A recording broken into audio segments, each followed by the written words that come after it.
₹43.40 की बाइंग है इनकी BHEL में, क्वांटिटी है 500 शेयर। क्या सजेशन होगा सुदीप जी? BHEL में इन्होंने हालांकि जो बाइंग की है वो काफी ऊपरी लेवल्स पे की है, क्योंकि ₹19 के लोज भी स्टॉक ने टच किए, पिछले हफ्ते भी 36-37 के आसपास ट्रेड कर रहा था। बट अब इन लेवल्स पर एंट्री लेने के बाद क्या सजेशन होगा? जी देखिए, BHEL में करंट लेवल पे मेरा व्यू पॉजिटिव नहीं है। मुख्य 2-3 कारण है। ये बात बिल्कुल सही है कि चाइना के ऊपर अगर कुछ इम्पोर्ट रेस्ट्रिक्शंस वगैरह लगाया जाए तो लॉन्ग रन में BHEL को फायदा होगा, क्योंकि BHEL पावर इक्विपमेंट मैन्युफैक्चरर है और पावर इक्विपमेंट में चाइनीज जो मैन्युफैक्चरर्स हैं बहुत जबरदस्त कंपटीशन दे रहे थे और BHEL फाइनेंशियली compete नहीं कर पा रहे थे। तो ये चाइनीज जो इवेंट चल रहा है वो बहुत पॉजिटिव है BHEL के लिए। पर बात जो दूसरी जो इम्पोर्टेंट यहाँ पे ध्यान में रखना पड़ेगा कि आज के दिन में इंडिया में ऐसी स्थिति नहीं है कि बहुत सारे नए पावर प्लांट लगाए जाएंगे या बहुत सारे पावर प्लांट के ऑर्डर, बॉयलर के ऑर्डर दिए जाएंगे। तो इस हालात में BHEL में सिग्निफिकेंट अपवर्ड मूवमेंट की संभावना नहीं है और प्राइस जो एक्सपेक्टेशन चाइनीज इंपोर्ट बैन होने की एक्सपेक्टेशन से बढ़ गया है, हम लोगों को लगता है थोड़ा अनरियलिस्टिक लेवल पे चला गया है। तो हमारी सलाह तो यही होगी कि अपॉर्चुनिटी देख के एग्जिट ले लें। जी, चलिए एक कॉलर भी हमारे साथ फोन लाइन पर, प्रकाश देसाई हैं अहमदाबाद से, और सवाल है इनका टाटा स्टील लॉन्ग प्रोडक्ट्स पर। 200 शेयर्स है, ₹500 की खरीदारी है, क्या सजेशन होगा? टाटा स्टील और ओवरऑल स्टील इंडस्ट्री में हमारा व्यू पॉजिटिव है। 2-3 कारण इसके हैं। पहली बात तो ये है कि चाइना में एक रीस्टॉकिंग चल रहा है और ये रीस्टॉकिंग के जरिए थोड़ा डिमांड बढ़ने की संभावना है।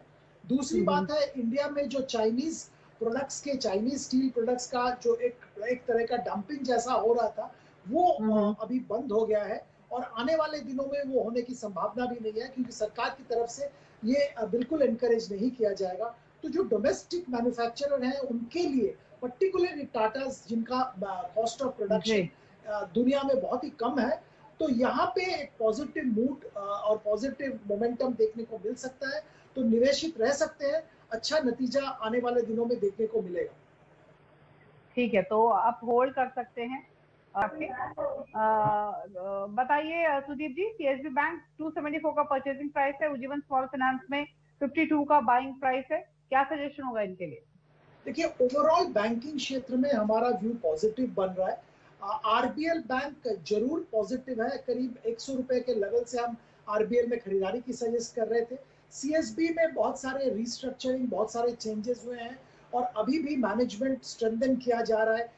एक्सिस बैंक के दिग्गज मैनेजमेंट, टॉप मैनेजमेंट प्रोफेशनल को लिया गया है स्ट्रेंथन करने के लिए। ओवरऑल फेयरफैक्स जो दिग्गज ग्लोबल इन्वेस्टर है वो मेजॉरिटी शेयर होल्डर है। आने वाले दिनों में बहुत इंप्रूवमेंट की संभावना है। तो CSB में बने रह सकते हैं और RBL में जरूर बने रहिए। उज्जीवन स्मॉल फाइनेंस बैंक में भी हमारा व्यू करंटली पॉजिटिव है और यहाँ के दो मुख्य कारण है, इनका अभी भी माइक्रो लोन्स में एक बड़ा अच्छा खासा पोर्टफोलियो का पोर्शन है और रिकवरी जो आ रहा है और एसेट क्वालिटी इंप्रूवमेंट जो हो रहा है वो माइक्रो लोन में सबसे ज्यादा हो रहा है। तो ओवरऑल हमारे तीनों बैंक जिनका जिक्र किया जा रहा है वहां पे पॉजिटिव व्यू है। तो तीनों ही पोजीशंस आप होल्ड कर सकते हैं, आरबीएल बैंक, उज्जीवन और CSB, तीनों होल्डिंग में आप बने रहिए। फेसबुक पर ढेर सारी क्वेरीज आ रही हैं, विनीत भी हमारे साथ ऑनलाइन पर सूरत से, विनीत से बात करेंगे, लेकिन उससे पहले फटाफट से एक फेसबुक का सवाल ले लेते हैं। अंजलि शर्मा सवाल भेज रही है, कोल इंडिया पर 146 के भाव पर 200 शेयर इन्होंने खरीदे हुए हैं। बताइए क्या सजेशन होगा? हालांकि जो माइन ऑक्शन की खबर आई थी उसके बाद एक मुनाफ वसूली स्टॉक में हमने बनते हुए देखी, वहां से काफी तेजी से रिकवर भी हुआ, लेकिन कंसिडरिंग इनका परचेसिंग प्राइस 146 का है, सुदीप जी क्या सजेशन होगा? देखिए, कोल इंडिया पोटेंशियल बहुत है। अभी भी वर्ल्ड के one of the low cost manufacturer है और इनके पास जो माइंस है वो उससे भी बहुत ज्यादा प्रोडक्शन बढ़ाया जा सकता है। पर अनफॉर्चुनेटली इनके परफॉर्मेंस में कंसिस्टेंसी नहीं है और परफॉर्मेंस में हमेशा कुछ ना कुछ हिच आता ही रहता है। पर अगर किसी ने इसको डिविडेंड यील्ड के हिसाब से खरीदा है और होल्ड करना चाहते हैं तो सही खरीद है। पर अगर आप सिग्निफिकेंट अप्रिसिएशन की सोच रहे हैं तो शायद इतना बड़ा अप्रिसिएशन करंट लेवल से मिलने की उम्मीद नहीं है, तो आप एग्जिट ले सकते हैं। बिल्कुल, तो देखिए स्ट्रैटेजी बिल्कुल क्लियर है। अगर आपने डिविडेंड, कांस्टेंट डिविडेंड पेइंग का आपको चाहिए तो कोल इंडिया के साथ रुक सकते हैं, लेकिन आप स्टॉक अप्रिसिएशन के हिसाब से आपने परचेसिंग करी है तो निकलना ही सही होगा। संतोष गौड़, विजय जैन भी हमें सवाल भेज रहे हैं, उनके सवाल लेंगे, लेकिन उससे पहले क्विकली एक कॉलर से बातचीत कर लेते हैं। आकाश जायसवाल है मोवड़ा से हमारे साथ। आकाश जी गुड इवनिंग, पूछिए क्या सवाल है आपका। Good evening ma'am. मेरा ये सवाल है मैम कि मैंने लास्ट वीक मैंने स्पार्क लिया था 181 पे, तो करंटली तो मार्केट प्राइस आज मैंने देखा 163 हो गया है। तो एक महीने से तो मैंने टेक्निकल में देख रहा हूँ तो इतना कुछ अभी हो नहीं रहा है मेरे को, तो मैं कब तक होल्ड कर सकता हूँ कि आपने किस पर्सपेक्टिव से लिया था? ये सिर्फ थोड़े बहुत के लिए लिया था, ये आपकी लॉन्ग टर्म इन्वेस्टमेंट है?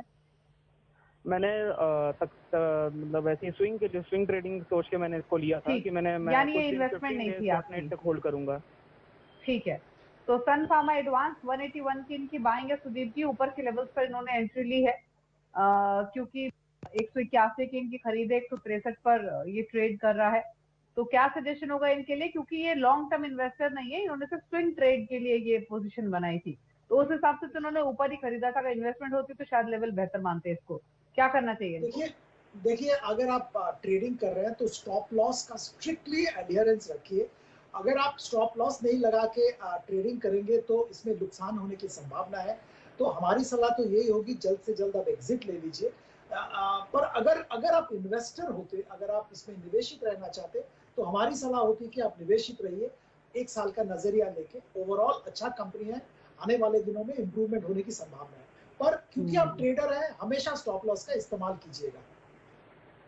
ट्रेडिंग पर्सपेक्टिव से लिया था तो एग्जिट कीजिए, लॉन्ग टर्म इन्वेस्टर होते तो आप होल्ड कर सकते थे। मैम इसमें इसलिए मैं पूछना चाहता था सर से कि क्या ये सही टाइम है इसे बेचने का? निवेशित रहिए, बेहतरीन कंपनी है, यूनिक प्रोडक्ट इंट्रोड्यूस किया इन्होंने एक के बाद एक। और यहाँ पे किसी भी लेवल में अगर आप लंबी अवधि के निवेशक हैं, हम सलाह देते हैं कि आप निवेश कर सकते हैं। ये ऐसा स्टॉक है जो आपके पोर्टफोलियो में, लॉन्ग टर्म पोर्टफोलियो में जरूर होना चाहिए। तो आपने ऐसा कुछ बुरा लेवल पे एंट्री नहीं लिया है, अच्छे लेवल पे आपने एंट्री लिया है, कोई दिक्कत नहीं है, निवेशित रह सकते हैं। हालांकि अगर आपके पास लिक्विडिटी का प्रॉब्लम है तो आप एग्जिट कर सकते हैं। पैसों की जरूरत ना हो तो बने रहिए अपने इस निवेश में, होल्ड कीजिए, अच्छी क्वालिटी का स्टॉक है। होल्ड करना होगा, क्या सजेशन होगा? CDSL जी देखिए, वैसे तो कंपनी बहुत ही स्टेबल रेवेन्यू स्ट्रीम अर्न करती है और आने वाले दिनों में ये रेवेन्यू स्ट्रीम में और भी इंक्रीज होने की संभावना है। जैसे आप जानते हैं कि डीमैट अकाउंट्स बहुत डीमैट अकाउंट्स खुल रहे हैं और ये डीमैट अकाउंट खुलने के साथ साथ इनका इनकम स्ट्रीम भी बढ़ता जाएगा। पर 400 रुपया कैसे कब अचीव होगा ये बोलना बहुत मुश्किल है। पर अगर आप स्टेडी 15 से 20% रिटर्न एक्सपेक्ट कर रहे हैं तो यहाँ पे निवेशित रह सकते हैं। हमारी सलाह निवेशक के लिए ये रहता है कि ये एन्युटी बिजनेस है और यहाँ पे अगर आप निवेशित हैं तो कंटिन्यूअसली एक अच्छा खासा रेवेन्यू आपको मिलता रहेगा। ठीक है, तो होल्ड कर सकते हैं CDSL, इसमें आती इंडस्ट्रीज जैसे स्टॉक टिक कर सकते हैं, यही व्यू है। संतोष गौड़ ने सवाल भेजा है IDFC फर्स्ट बैंक पर, 2000 शेयर है, परचेसिंग प्राइस है 46 का। बताइए सुदीप जी क्या व्यू होगा? देखिए आपने ऊंचे भाव में लिया है, करंटली भाव नीचे चल रहा है, पर ओवरऑल अगर बैंक की परफॉर्मेंस देखेंगे, बैंक का जो डिपॉजिट मोबिलाइजेशन जिन्होंने कासा, बेहतरीन deposit mobilisation over the last 3 महीने से इन्होंने किया है और इसके चलते इनका लॉन्ग टर्म बहुत अच्छा लग रहा है। हाँ बात सही है कि आप लॉस में हैं, पर अगर आप निवेशित रहना चाहते हैं 1 साल का नजरिया से जरूर निवेशित रहिए। पर अगर आपने शॉर्ट टर्म के लिहाज से ये शेयर लिया है तो आप लॉस बुक करके एग्जिट ले लीजिए।